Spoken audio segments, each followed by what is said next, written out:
Hello, welcome to back my channel easy study চ্যানেলের পক্ষ থেকে আজকে ক্লাসের সকলকে আন্তরিক শুভেচ্ছা অভিনন্দন।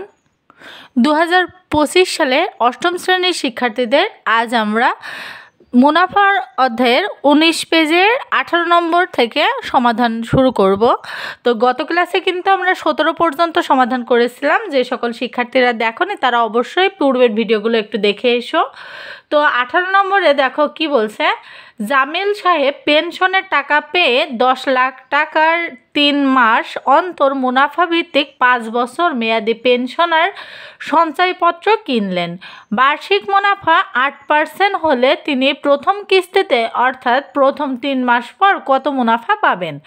তো এখানে প্রথমত তিনি মোট যে টাকার হিসাব দেখিয়েছে, এই টাকাটা বা আসল টাকাটা হচ্ছে পি সমান 10 লাখ টাকা। আর বার্ষিক মুনাফার হারকে আমরা কি দ্বারা প্রকাশ করি? আর দ্বারা। তাহলে আর এর মান হচ্ছে 12%, এবং এখানে বলেছে 3 মাস পর মুনাফা কত পাবেন। তাহলে সময় সমান এন, আর এন সমান কিন্তু 3 মাস। যদিও আমরা এতদিন কিন্তু বছরে অঙ্ক করে এসেছি, তো এখানেও আমরা অবশ্যই বছরে কনভার্ট করব। তো আগে চলো অঙ্কটি সমাধান দেখে আসি। প্রথমত হচ্ছে আমাদের যে 18 নম্বর অঙ্কটা, এখানে দেখো 18 নম্বর অঙ্কটা কিন্তু অনেক ইজি। হ্যাঁ, তো 18 নম্বরে আমরা প্রথমে সূত্র লিখব আমরা জানি।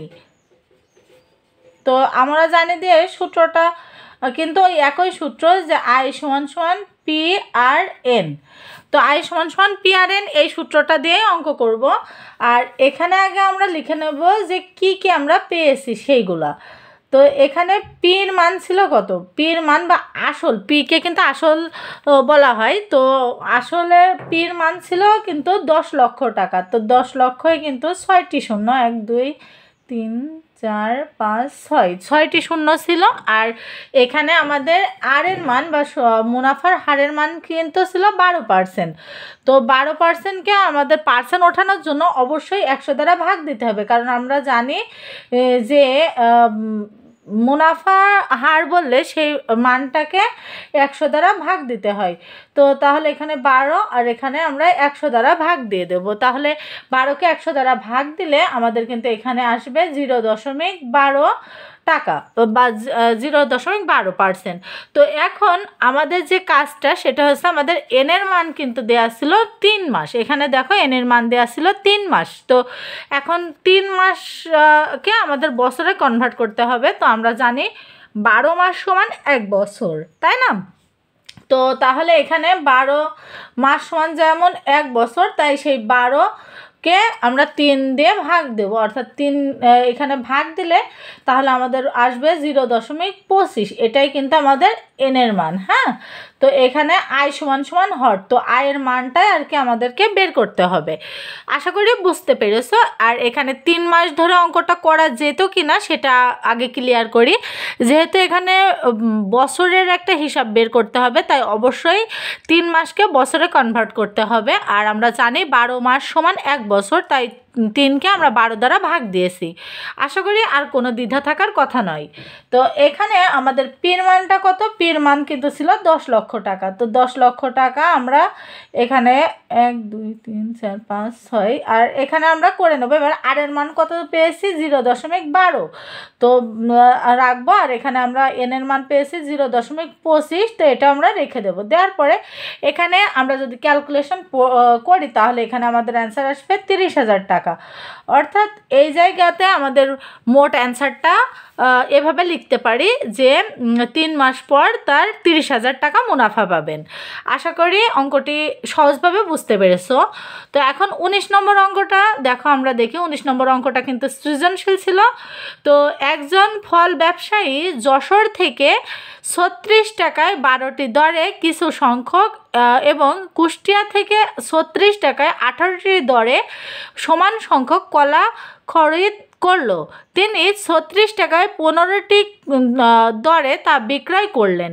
এখন আর একটা মজার বিষয় বলি, আমি যে জায়গায় বাস করি আমার কিন্তু বোর্ড হচ্ছে যশোর বোর্ড, অর্থাৎ যশোরের পাশেই আমার বাসা। তো তোমরা কে কোন বোর্ড থেকে দেখছো ভিডিওটা অবশ্যই কিন্তু কমেন্ট করে জানিও। আর কোন জেলায় বাস অবশ্যই কমেন্ট করো। তো এখানে কিন্তু আমাদের ক নম্বরটা বলছে ব্যবসায়ী যশোর থেকে প্রতি 100 কলা কি দরে ক্রয় করেছিলেন। তো যশোরের কথা যেহেতু বলেছে, তাহলে যশোরের কথাটা কিন্তু এখানে লেখা ছিল যে যশোর থেকে 36 টাকায় 12টি দরে কিছু সংখ্যক। তাহলে আমরা কিভাবে লিখতে পারি যে 12টি কলার ক্রয় মূল্য বা 12টি কলা কিনেন তিনি 36 টাকায়, একটি কত টাকা, আর এখানে যেহেতু আমাদের বলেছে যশোর থেকে প্রতি 100 মানে কি 100, তাহলে 100টির মূল্য বের করতে হবে। তো চলো আমরা অঙ্কটির সমাধান দেখে আসি। তো এখানে কিন্তু আমরা লিখতে পারি এভাবে, দেখো এখানে 19-এর ক যেহেতু করব, তাহলে আমাদের এখানে লিখতে হবে যে 12টি কলার ক্রয় মূল্য, 12টি কলার ক্রয় মূল্য মানে কেনা, হ্যাঁ, আর বিক্রয় মূল্য মানে যেটা সে বিক্রি করেছে। তো ক্রয় মূল্য ছিল তাহলে 36 টাকা। এখানে আমি একটু মার্জিন টেনে দিই যাতে তোমরা বুঝতে পারো। তো এখানে 36 টাকা, আর এখানে তাহলে একটি কলার মূল্য কত ছিল, তাহলে যেহেতু আমরা জানি যে যদি বেশি হয় তাহলে গুণ হবে, যদি কম হয় তাহলে ভাগ হবে। তাহলে 12টি কলার যদি কেনেন 36 টাকায়, তাহলে একটি কলা অবশ্যই তার থেকে অনেক কম দামে কিনবেন। তাহলে আমরা 36কে 12 দ্বারা ভাগ দিয়ে দেব। এখানে অনেকেই আছে দেখি, আমি কমেন্ট করো যে ম্যাম এত ভেঙে বোঝানোর কি আছে, আমরা তো ক্লাস 8-এ পড়ি, তাহলে আমরা তো অনেক সহজে বুঝতে পারি। তো এখন কথা হচ্ছে সবাই কিন্তু একরকম বুঝতে পারে না, হ্যাঁ, আর এখানে যেহেতু সব রকমের স্টুডেন্টরাই ক্লাস করে, তো আমার নৈতিক দায়িত্ব থেকে আমি সবাইকে সমানভাবে বোঝানোর চেষ্টা করি। আর কিছু কিছু স্টুডেন্ট আছে একটু বেশি বোঝো বা ভালো বোঝো, তাদের জন্য তো আলহামদুলিল্লাহ, কিন্তু যারা বোঝো না তাদের জন্য আর কি আমি আরও ক্লোজভাবে বোঝানোর চেষ্টা করি। তো এখানে দেখো একটি কলার ক্রয় মূল্য কিন্তু কম হবে, তাই আমি ভাগ দিয়েছি। তাহলে একটি কলা যেই কয় টাকায় কিনবো, মনে করো সাপোজ একটা কলার দাম 5 টাকা, তাহলে 100টি কলার দাম অবশ্যই তার থেকে বেশি হবে। তাহলে বেশি হলে কি গুণ, তাই আমরা 100কে গুণ করেছি। তো এখন আমাদের তাহলে এখানে দেখো যদি কাটাকাটি করি, তাহলে 3 বারং কত, 3 বারং 36, 3 দিয়ে আমি 12কে কাটলাম, 12 আর 36কে কাটলাম 3 দ্বারা। তো এই 3 আমি 100-এর সাথে গুণ করব, তাহলে 3কে যদি 100 দ্বারা গুণ করি তাহলে অবশ্যই আমাদের 300 অ্যান্সার হবে। এটাই কিন্তু আমাদের ক নম্বরের অ্যান্সার। তো তোমরা এটা একটু সাজিয়ে লিখতে পারো, যে এখানে লিখতে পারো ব্যবসায়ী যশোর থেকে প্রতি 100 কলা 100 টাকা দরে ক্রয় করেছিলেন। তো এখন দেখো এখানে কিন্তু 19 নম্বরে যেটা খ নম্বরে ছিল, সবগুলো কলা বিক্রয় করলে শতকরা কত লাভ বা ক্ষতি হবে। তো এখন বিক্রয় করলে কত লাভ বা ক্ষতি হবে এটা আমাদেরকে বের করতে হবে, কিন্তু তার আগে একটা শর্ত হচ্ছে বিক্রয় মূল্যটা বের করার আগে অবশ্যই কিন্তু আমাদেরকে ক্রয় মূল্যটা বের করতে হবে। কারণ যদি ক্রয় মূল্য না পাই তাহলে তো বিক্রয় করে কত লাভ বা ক্ষতি হলো এটা তো আমরা জানতে পারবো না। এখন বিষয়টা বোঝো, এই যে আমার হাতে যে কলমটা আছে, এই কলমটা যদি আমি বলি বিক্রয় মূল্য কত বা বিক্রয় করে কত টাকা ক্ষতি করলে, তাহলে কি কেউ উত্তর দিতে পারবে না। কারণ এখানে কিন্তু অবশ্যই তোমরা আগে জিজ্ঞাসা করবে যে ম্যাম এখানে আগে আপনি বলুন কলমটা কত টাকা দিয়ে কিনেছিলেন, তাই না? তো তাহলে অবশ্যই কেনা যে মূল্যটা বা আমি ক্রয় করেছি যে মূল্য দিয়ে, সেই মূল্যটা আমার আগে প্রয়োজন। তারপরে যদি আমি 5 টাকায় কলমটি কিনে থাকি, অবশ্যই আমাকে 6 টাকায় বা 7 টাকায় বিক্রয় করতে হবে, তাহলেই লাভ হবে, না হলে কিন্তু ক্ষতি হয়ে যাবে। তো চলো অঙ্কটি করলে আরও ক্লিয়ার হয়ে যাবে তোমরা।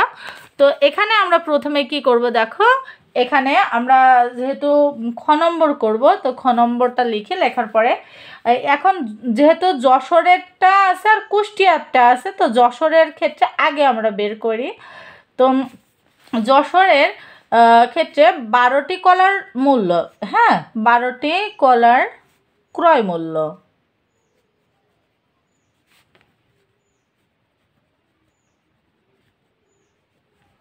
আমরা দেখেছিলাম 36 টাকা ছিল, হ্যাঁ। তো 36 টাকাটা আমরা এখানে লিখব। লেখার পরে এখন আমাদের একটি কলার ক্রয় মূল্য বের করব, হ্যাঁ। তো একটি কলা অবশ্যই তাহলে কম হবে, কম হলে ভাগ হয় আমরা জানি। তো তাহলে 3 বারং 36 টাকা, এখানে আমরা 3 টাকা লিখে রাখবো। রাখার পরে এখন হচ্ছে আমাদের এটা হচ্ছে যশোরেরটা। এবার আমাদের কি প্রয়োজন, এখন আমাদের প্রয়োজন কিন্তু কুষ্টিয়ারটা বের করা। তাহলে এখানে আমরা লিখব, এখানে কুষ্টিয়া জেলার যারা আছো তারা অবশ্যই কমেন্ট করো তোমাদের জায়গা নিয়ে আর কি আজকের অঙ্কটা করা হচ্ছে। তো কুষ্টিয়ার ক্ষেত্রে এখানে লিখতে পারো, কুষ্টিয়ার ক্ষেত্রে কুষ্টিয়া কিসের জন্য বিখ্যাত এটাও কিন্তু তোমরা অবশ্যই কমেন্ট করো। আজ আমি দেখতে চাই যে কার জেলা কি কি কারণে বিখ্যাত, এটাও কিন্তু অনেক সময় সাধারণ জ্ঞানে অনেক প্রয়োজন। হ্যাঁ, তো এখানে দেখো 18টি কলার ক্রয় মূল্য ছিল আমাদের 36 টাকা, এটা কিন্তু কুষ্টিয়ার ক্ষেত্রে। এবার একটি কলার ক্রয় মূল্য অবশ্যই তার থেকে অনেক কম লাগবে, তাই আমরা ভাগ দিয়ে দেব। ভাগ দিলে এখানে 18 দুগুণে 36 টাকা, তো এখানে আমরা 2 পাই অ্যান্সার। তো 2 রাখলাম, রাখার পরে এখন কাজ হচ্ছে এই যে যশোরেরটা বের করলাম এবং কুষ্টিয়ারটা বের করলাম, এই দুইটা এখন আমাদের যোগ করতে হবে, অর্থাৎ গড় বের করতে হবে যে প্রতি জায়গার কলার দাম কত গড়ে। হ্যাঁ, তো এখানে আমরা লিখব যে প্রতিটি কলার গড় মূল্য, প্রতিটি কলার গড় ক্রয় মূল্য। তাহলে গড় বের করতে গেলে আমরা কিভাবে করি বলো তো?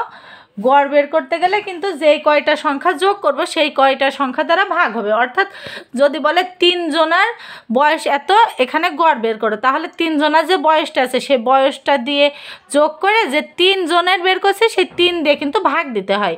তাহলে এখানে যেহেতু আমরা 2 জায়গার গড় বের করব, তাই অবশ্যই 2 দ্বারা ভাগ হবে। আর এখানে প্রথমটা ছিল 3 আর পরেরটা ছিল 2, তাই 3 আর 2 আমরা যোগ করে দেবো। তো এখানে তাহলে 3 আর 2 যোগ করলে 5, আর 5কে 2 দ্বারা ভাগ দিলে কিন্তু আমরা পাই 2.5 টাকা। তো এটাই ছিল আমাদের ক্রয় মূল্য। হ্যাঁ, এটা আমরা ক্রয় মূল্য পেলাম, কিন্তু এখনও কিন্তু আমাদের বিক্রয় মূল্যটা বের করা হয়নি, এখন জাস্ট আমরা ক্রয় মূল্য বের করলাম। এখন এবার আমরা লিখব আবার 15টি কলার বিক্রয় মূল্য।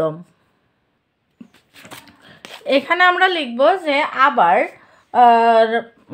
এখানে দেখো আমরা কিন্তু এতবেলা ক্রয় মূল্যটা বের করলাম, তো এখন হবে আবার 15টি কলার বিক্রয় মূল্য।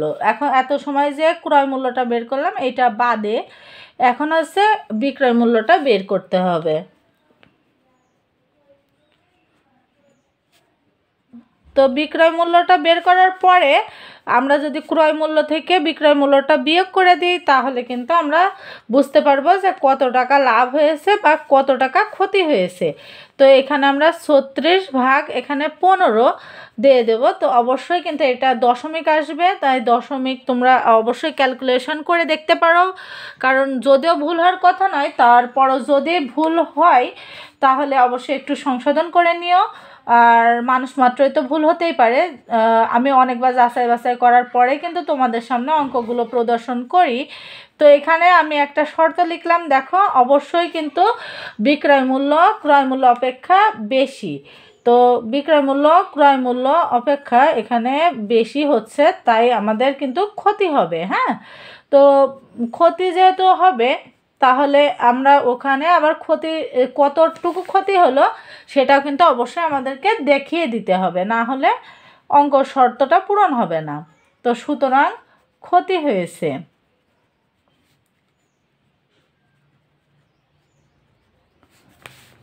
এবার প্রতিটি কলার ক্ষতির পরিমাণ মানে কত টাকা ঠিক ক্ষতি হলো সেটা আমাদেরকে বের করতে হবে।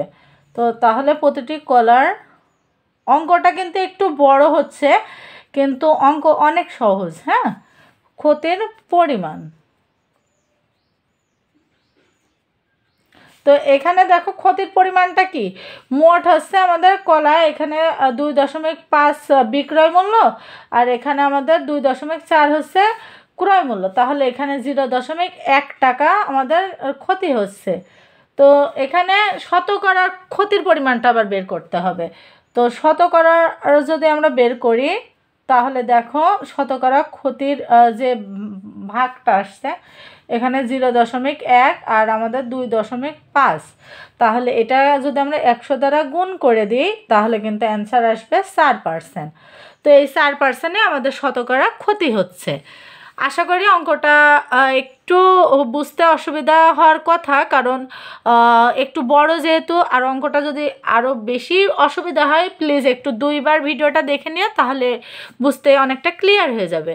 তো চলো এখন গ নম্বরটা দেখি। গ নম্বরটাতে বলছে 25% লাভ করতে চাইলে প্রতি হালি কলা কী দরে বিক্রয় করতে হবে।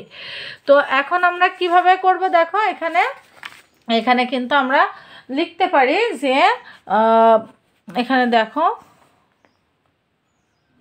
গ নম্বরটা।